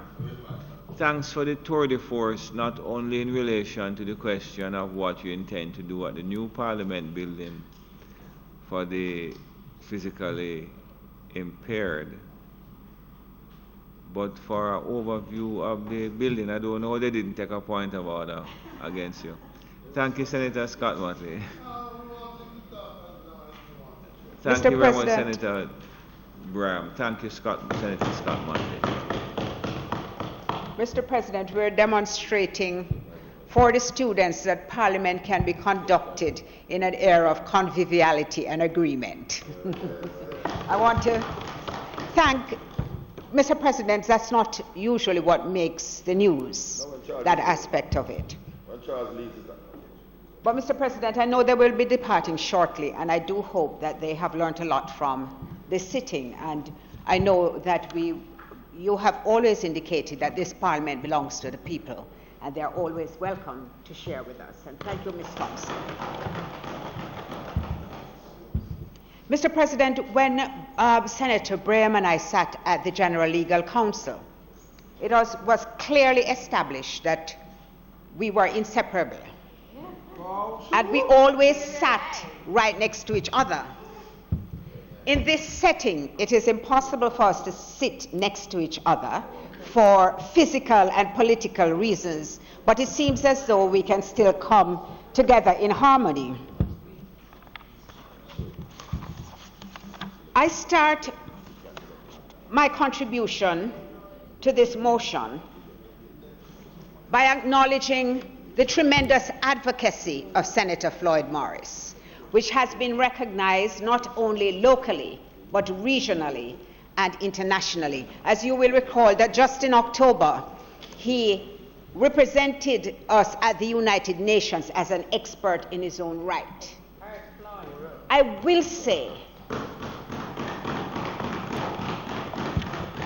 say that because of my association with him, I now look at things a little bit differently. And when I survey the landscape, I will be driving to say, but that light post doesn't belong there. Right. Or something I usually liked, which are the planter boxes on the sidewalk, I now see them as hazards for those who are challenged. Because immediately I begin to think about whether a wheelchair can negotiate the pathway or somebody who is visually impaired. And I don't know what has happened to other people, but I have to thank him for creating in me a sensitivity towards disabled persons. You know, Mr. President, you will forgive me if I also thank Ms. Aiken, who continues to sign not only in the Parliament, but outside of the Parliament, and who brings language to persons who cannot hear it. All these developments are very important, and they also make Jamaica stand out as being leaders in their protection of the vulnerable persons in our society. I support this motion. And you know, I have to return to the whole question of Senator Morrison's contribution, because I recall when about 2 years ago, when he proposed that there should be ramps in schools to assist the disabled, the government of Jamaica actually adopted it and made it a centerpiece for their Labor Day program. That is a good thing, and I only look forward to the expansion of that project. Mr. President, I thank Senator Braham for his tour de force, as you have called it, for his expansive discussion on the facilities which will be offered by the new Parliament building. It only highlights to me the importance of what we are trying to accomplish throughout this motion.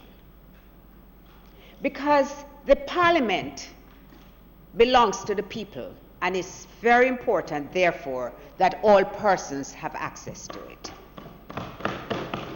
We recognized it in the Building Act, which was passed in 2018, when we said that one of the objectives of passing that legislation was to enhance amenities in general and require the construction of buildings that provide sanitary facilities, easy access, and adequate amenities for members of the public in general and persons with disabilities in particular.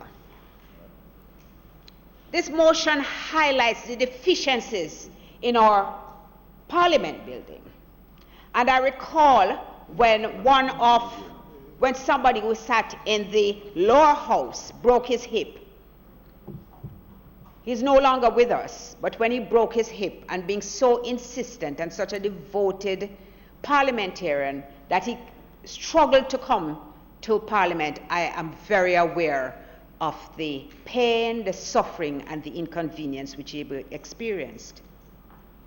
I also recall that very recently, after an event in April, that when the grandmother of one of our parliamentarians wished to see her sworn in, and she unfortunately is no longer with us also, I watched the indignity which he had to suffer to accomplish that. And I deeply regret it. It should not have happened. It is time that we make some changes to this Parliament. They are not expensive changes. They are basic things that, the only thing I'm saying is we should have looked at it before. Just things like making the doors accessible so a wheelchair can come in. Just put in a ramp so that you can actually have that kind of access. More importantly, widening the bathroom. We can barely get through it ourselves. It's quite a feat to get in and turn around and close the door. I don't know what it is like over the government side. No, I'm sure I hope it is better. Senator Brem, I will refuse your invitation on this special occasion. But the whole point that I'm making is that something as basic as somebody who is physically disabled being able to use the bathroom is something that parliamentarians should have acknowledged a long time ago. And it's ironic because we pass the legislation to ensure that it is done elsewhere, as we did in the Building Act, but we have not done it here. Mr. President, I think it is also shameful that although the Disabilities Act was passed in 2014, we are still yet to enforce it. Because we need the regulations and the codes. I do know that there was an attempt to get the codes developed and that it passed through several iterations until I think now, as Senator Morgan said during his presentation, or sotto voce, but certainly so loudly that everybody could hear, Senator Morris has actually been contracted to develop the codes and happily has delivered. Happily has delivered, and it would have been good if his skills had been recognized earlier. so that those that had been prepared previously would not have been deemed unsatisfactory. But I will leave it to the senator to respond when he closes this debate. Let me say, there are some, the only reason why I'm going to respond through the president is that you will notice the delicacy with which Senator Morris had approached the whole issue. Because there are some respectful things that you do when you sit in the Senate. That's right. And you dispose of the unacceptable practices, you leave them at the door. Might be Senator Morris will not feel the same way that I do, that to ask how much he was paid is not quite what we do in the Senate, and perhaps he will respond. But in the meantime, I will say that until he chooses to, we must remember the sort of conduct which we want others to emulate when they sit here and when they are watching. So I will go on from that and continue my urging that this matter be dealt with very quickly. It is not a laughing matter. We need this legislation to be actually implemented. The appointed day is not yet in place since 2014. And it is even more egregious when you recognize, Senator Sinclair, that the Act, at Section 48, I think, provided for a review of the legislation within 3 years, and it has not been implemented within that 3-year span. What could that be? So, this society needs to think more and more about including those persons who are disabled or other abled. And I could not let this opportunity pass to express the dismay with which I read that the Salvation Army is thinking of closing its school. It's been solved now? Well, I gather now that it has been resolved, and I'm very happy. But for those members who might have been unaware, the Salvation Army actually has a boarding facility, a home facility, where it houses approximately 65 students. And those students range, I think, from age 3 to 20. So in that facility, they do PEP, they do CXC, they do whatever they need to do, the GILS program.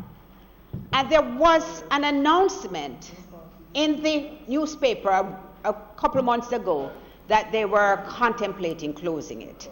And that in fact, it would impact children in rural communities more than everything, because they're going to be sent back home. There are no facilities for them. There's no way they can get an education in a normal, quote unquote, the environment which is actually provided for them. And I was totally dismayed. I got in touch with Senator Morris immediately, and I am very happy to hear his remarks here that some resolution has been worked out, because we couldn't do without that institution. I will make it clear, because I want to be fair, that the Ministry of Education had been playing its part, and it had nothing to do with the government. So whatever intervention has caused it to remain open, I acknowledge it, and I am truly appreciative. But you see, Mr. President, moving forward, we have to make these things become so normalized that there's no room for this kind of discrimination. We have to make the Charter of Rights, which is embedded in our Constitution, have life, so that everybody understands the importance of not discriminating against any persons, depending on what their circumstances are. I will not delay these proceedings much longer, except to say that it has been clear from the way this debate has proceeded on both sides that most people sitting here understand the significance of it and embrace it.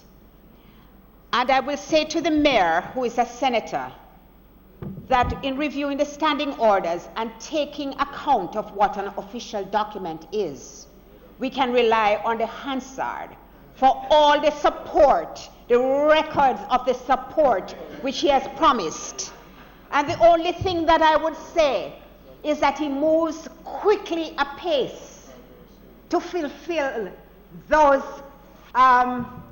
encouraging statements that he made, and the commitments, I go stronger, the commitments which he made, so that the next time that we sit, we can probably celebrate them.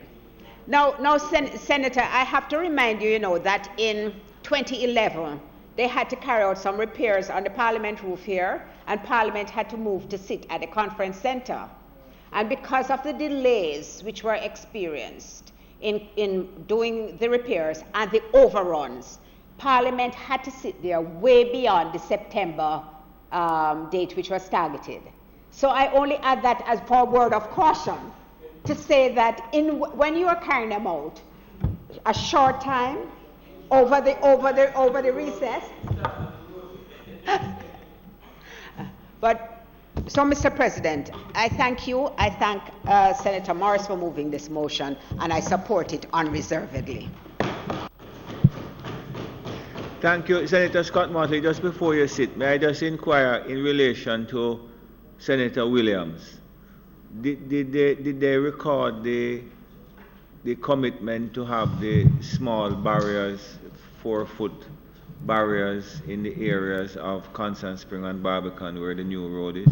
I recall that based on your intervention, the Senator was very appreciative of the recommendation, understood its necessity immediately, and based on my own dealings with him, I know that once he does that and gives his word, it will be done. He's a man of his word. Yes, the mayor is. When I raised it, he said it wasn't very expensive, and in fact I expected to have seen it done.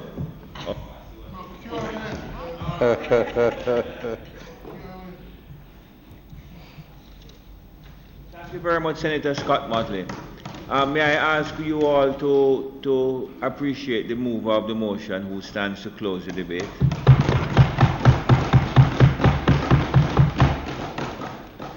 And Mr. President, I seek your permission to speak from a seat other than my own.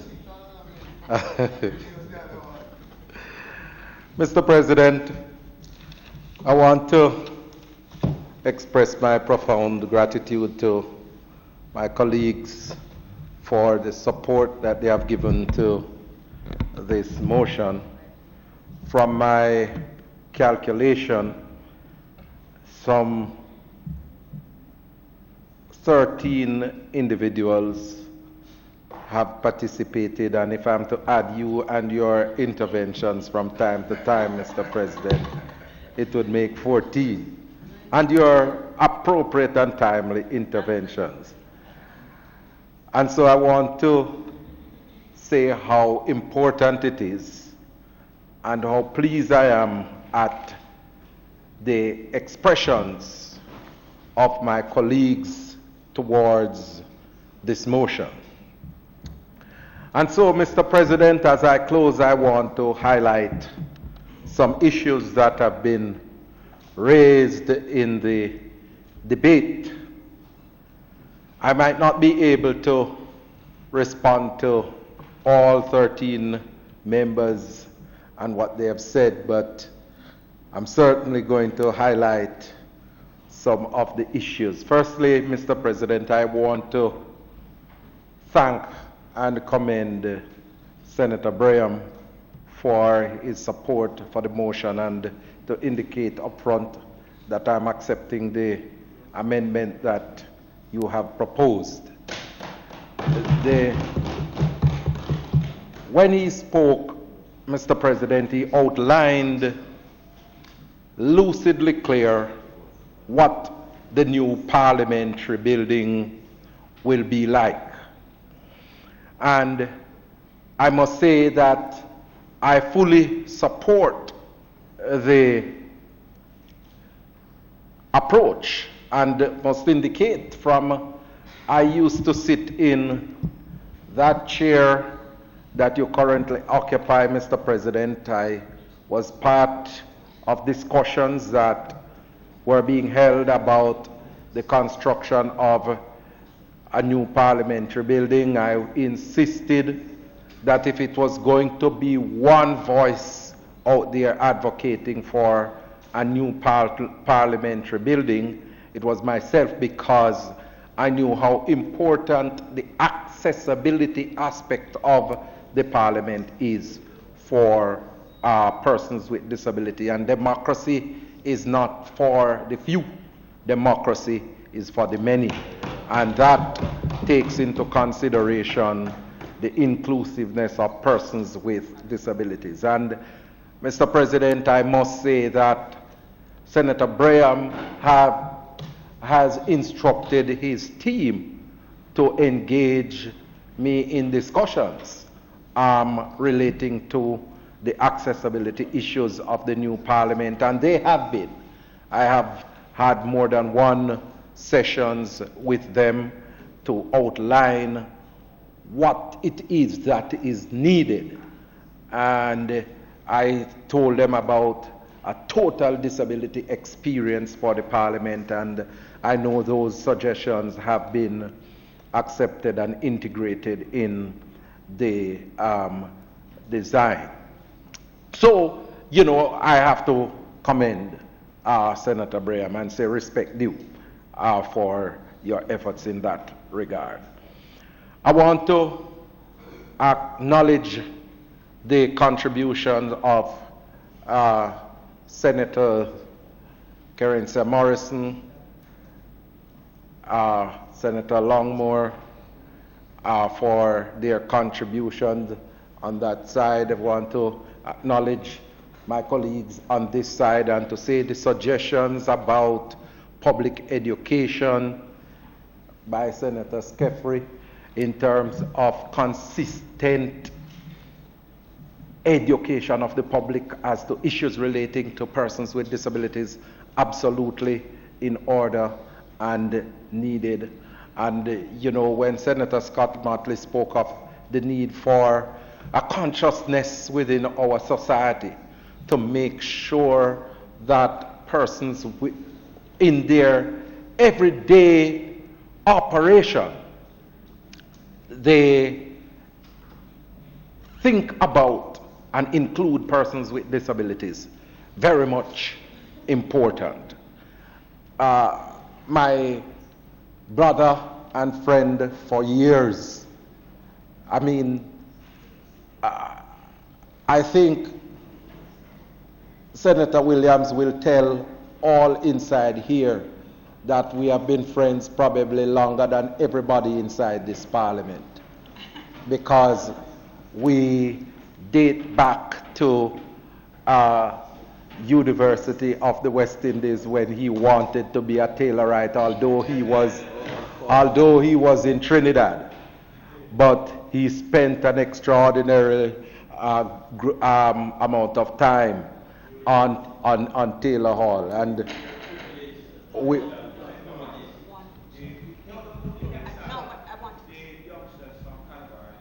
No, but I think there is somebody who is visually impaired, and that was what we wanted to indicate. Okay. Okay. I want to acknowledge. And in that regard,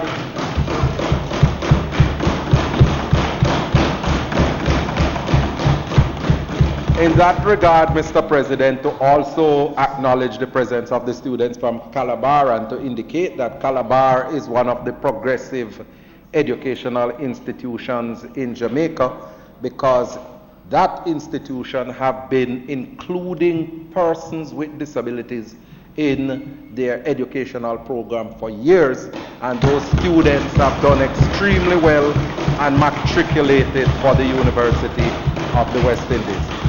So they are very much familiar. They are very much familiar with what we are discussing here today. Okay, thank you very much, Senator Morris. Teacher, thank you, gentlemen, for attending. Yes, thank you very much for attending. You have one youngster who is visually impaired with you. Two youngsters. Okay, fantastic.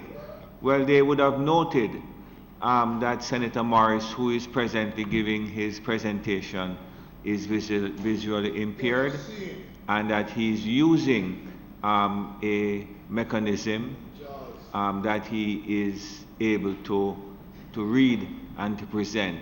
So recognize that your disability, as it is referred to, does not in any way prevent you from rising to the top of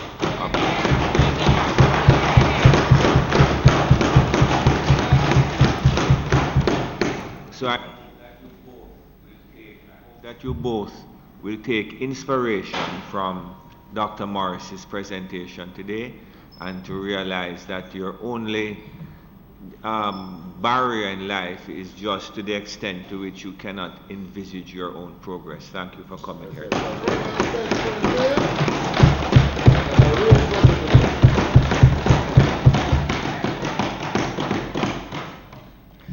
Mr. President, as I was indicating, Senator, I share the sentiments that you have expressed to the students at Calabar High. Mr. President, I indicated that the Senator Williams, in his presentation, was extremely generous and indeed placed the icing on the cake where the resolution is concerned. And I want to say, Senator Williams, that I really appreciate the effort and the contribution that you have made in the debate. Mr. President, you know,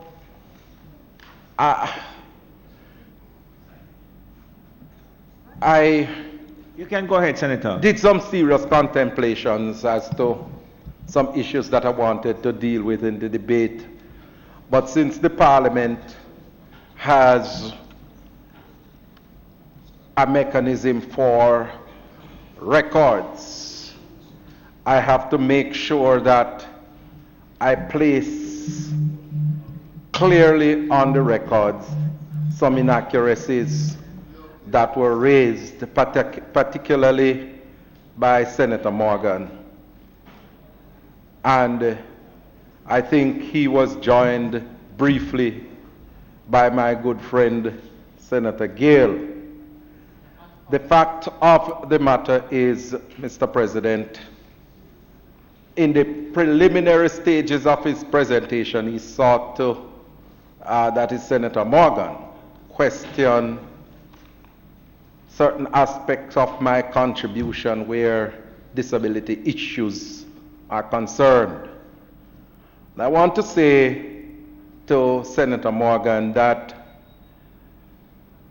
if you were present in the Parliament over the years, you would understand and realize the efforts that I have made in terms of driving the disability agenda.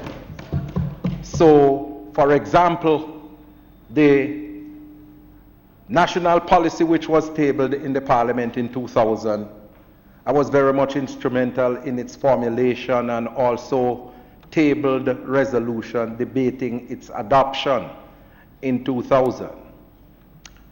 The whole issue of the Convention on the Rights of Persons with Disabilities, which Jamaica participated in every session of its negotiation at the United Nations between 2002 and 2006, ultimately leading to Jamaica being the first country in the world to sign and ratify that convention in 2007.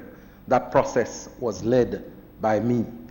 And you know, Mr. President, the other day when I was invited by the United Nations to participate as amongst that small band of researchers that they invited conducting research in the field of disability studies, I got a special commendation and forwarded it. And I said special because my wife was there to hear and see how they related to me at the session. And they were talking about the Convention on the Rights of Persons with Disabilities and the role that I played in the negotiations and leading to the signing and ratifying in 2007. And they said, and we still have your picture posted in the General Assembly. And my wife was extremely elated at that, and I won't tell you what happened after that. But, Mr. President, when I was Minister of State in the Ministry of Labor and Social Security, I went there. Senator Morris, you just dealt with your international recognition. It's almost 1:20. I'm going to ask for the motion to sit beyond, for the Parliament, for the Senate to sit beyond 1:20.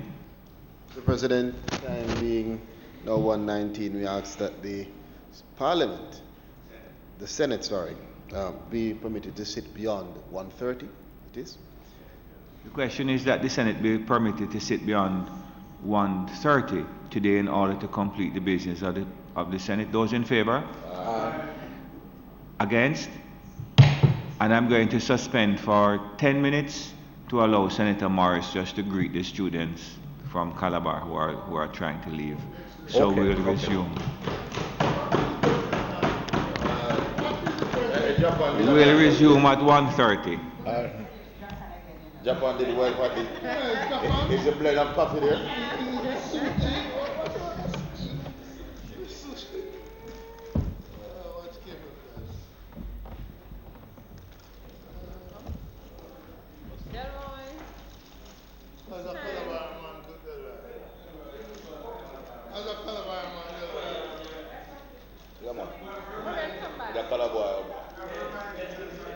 You're not sure? But that box is in silver class.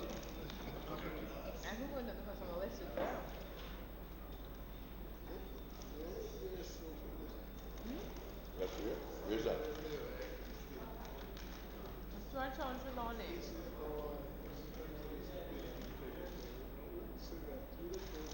What? Okay. Okay.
PBCJ is now the source of information about Indian culture.